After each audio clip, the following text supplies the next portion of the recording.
मान्यवर, देश में भाषा का सम्मान, वस्त्र का सम्मान, जातियों का सम्मान, धर्मों का सम्मान, राज्यों का सम्मान होना ही चाहिए, क्योंकि भारत के बारे में यह कहा गया, हमारी पूरी दुनिया में जो विशेषता बताई गई वो कहा गया विविधता में एकता भारत की विशेषता। हमारी विशेषता है कि हम अलग अलग धर्म, अलग अलग जाति, अलग अलग भाषा के लोग एक साथ हिंदुस्तान में रहते हैं। तो सबसे पहले तो मैं आम आदमी पार्टी की ओर से बधाई देना चाहता हूं केरल के लोगों को कि आज उनकी भावनाओं को ध्यान में रखते हुए केरल राज्य का नाम केरलम किया जा रहा है। उनको ढेर सारी बधाई देना चाहता हूं। मान्यवर, यहां पर शंकराचार्य जी का भी जिक्र हुआ। शंकराचार्य जी के बारे में आपके मन में कितना सम्मान है? उत्तर प्रदेश में अवमुक्तेश्वरानंद जी पे झूठा पॉक्सो का मुकदमा लिखा। This is going out of the topic. Sir, I cannot allow. Sir, Shankaracharya ji का जिक्र हुआ। This is not on Kerala. माननीय Sanjay ji, this is not on Kerala. मेरा टाइम जा रहा है sir. No, sir, please on Kerala. On Kerala. Sir, Kerala पे। Sir, UP, Kerala. Keralam आपने नाम रखा, बहुत अच्छी बात है। Please. लेकिन केरल के लोगों की पीड़ा के साथ भी आप खड़े हुए, वहां के विकास के साथ, वहां की शिक्षा के साथ, वहां की स्वास्थ्य की व्यवस्था के साथ केंद्र सरकार की जितनी अधिक से अधिक मदद हो सकती है उस राज्य को पहुंचाने का काम कीजिए मान्यवर। लेकिन मुझे बहुत अफसोस के साथ कहना पड़ रहा है, जब वहां बाढ़ आती है, जब वहां लैंडस्लाइड होता है, जब वहां राष्ट्रीय आपदा होती है, केंद्र की सरकार दोनों हाथ पीछे खींच लेती है और राज्य की कोई मदद नहीं करती। यह भेदभाव आप केरल के साथ कर रहे हैं, यह भेदभाव आप केरल के साथ कर रहे हैं। तो इसलिए अगर नाम बदलने जा रहे हैं तो चरित्र भी बदलिए, अपने काम करने का तरीका बदलिए। सिर्फ नाम बदलने से काम नहीं चलेगा। फैजाबाद का नाम मान्यवर sir, again we are going out to sir, अरे नाम बदला जा रहा है तो कुछ तो बोलने दीजिए सर। सर, फैजाबाद का नाम अयोध्या रखा गया। हमने सोचा प्रभु श्री राम के चरित्र का पालन करते हुए, उनकी मर्यादाओं का पालन करते हुए, प्रभु श्री राम के नाम से प्रॉब्लम सर, राम का नाम नहीं ले सकते हम लोग। मैंने सोचा अयोध्या नाम रखा गया, प्रभु श्री राम की मर्यादा का पालन होगा, लेकिन राम के मंदिर के चढ़ाव में चोरी हो रही है, चोरी हो रही है, चोरी हो रही है। खत्म कर रहा हूं सर, खत्म कर रहा हूं सर।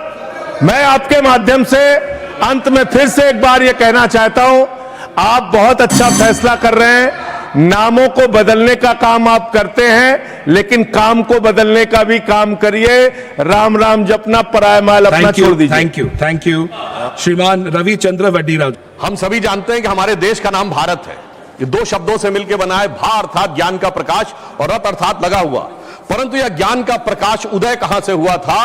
केरल की उस धरती से, जब आदि शंकराचार्य ने वहां से ज्ञान का विकास किया और वो पूरे उत्तर भारत तक जाकर संपूर्ण देश ने उसे स्वीकार किया। और मैं कह सकता हूं कि भारत के इतिहास में यदि अगर कोई एक विजय रही है जिसे धर्म विजय कहा जाता है, तो वो केरलम की धरती से आदि शंकराचार्य जी ने जाकर संपूर्ण उत्तर भारत ने उसे स्वीकार किया। There was no victory from north to south, there was only dharma vijay from south to north.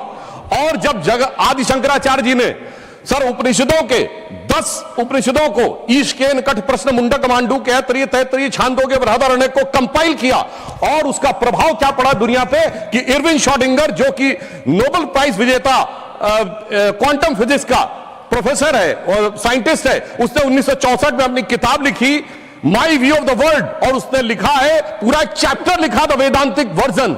और अगर वो वेदांतिक वर्जन पहुंचा है, द उपनिषदिक वर्जन पहुंचा है, तो वो आदि शंकराचार्य जी के माध्यम से।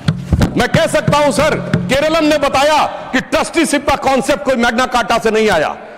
वहां के ट्रावनकोर के शासक कहते थे कि पद्मनाभ स्वामी हमारे शासक हैं, हम तो सिर्फ सेवक हैं। The concept of trusteeship arouse from Keralam, not from England. दूसरी बात मैं बताना चाहता हूं महोदय, केरलम के अंदर वो ज्ञान का प्रतीक था जिसका उल्लेख अभी आदरणीय तरुण चुग जी ने किया, डिफरेंशियल कैलकुलस और इंटीग्रल कैलकुलस, जिसका क्रेडिट न्यूटन को दिया जाता है। मैनचेस्टर यूनिवर्सिटी ने 2007 में माना कि 250 साल पहले केरल स्कूल ऑफ मैथमेटिक्स में वो पूरी चीजें स्थापित थी, माधव की सारणी स्थापित थी। मगर अफसोस सभापति महोदय, उसका 2007 में मैनचेस्टर यूनिवर्सिटी ने कह दिया, मगर वो दुनिया के सामने हमने स्वीकार करना 2014 के बाद शुरू किया। फिर मैं यह भी बताना चाहता हूं, केरलम ने क्या दुनिया को दिया।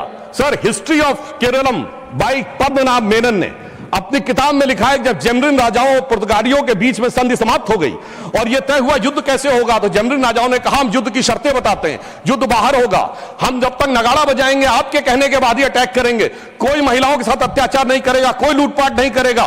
तो सर जानते हैं पुर्तगीज ने क्या कहा? They are talking about the war और talking about the sports tournament. Sir, ये वियना कन्वेंशन से नहीं आया, कॉम्बेटेंट और नॉन कॉम्बेटेंट, वो अगर आया तो केरलम की धरती से आया। तो मैं कह सकता हूं सर, अगर वास्तविकता में, और आज भी हमारे यहां इसको परशुराम क्षेत्र कहा जाता है, माना जाता भगवान परशुराम ने अपना फरसा फेंका था और वहां से वो भूमि निकली। जब कभी भी जियोलॉजिकल डाटा आएगा और उस दिन ये बात प्रकाश में आएगी कि केरलम किस दिन समुद्र से बाहर निकला था, उस दिन समझ में आएगा कितने हजार और कितने लाख साल पुरानी हमारी सभ्यता है। और आज मैं कह सकता हूं पूरे देश को कैसे जोड़ते हैं। प्रधानमंत्री मोदी जी ने केदारनाथ में आदि शंकराचार्य जी की समाधि बनवाई है, यानी वो केरलम की धरती से है और हिमालय में स्थापित है। इस प्रकार से यह देश जुड़ता है, जिसका संदेश केरलम ने हमको दिया है। और मैं यह भी बताना चाहता हूं सर, माधव सारणी में जिस प्रकार की मैथमेटिक्स का वर्णन है, वो मैथमेटिक्स यूरोप ने शताब्दियों के बाद प्राप्त की। फिर मैं यह भी बताना चाहता हूं सर, जब हम आजाद हुए तो ट्रावनकोर स्टेट सबसे ज्यादा लिटरेट थी, 47% रेट ऑफ लिटरेसी थी।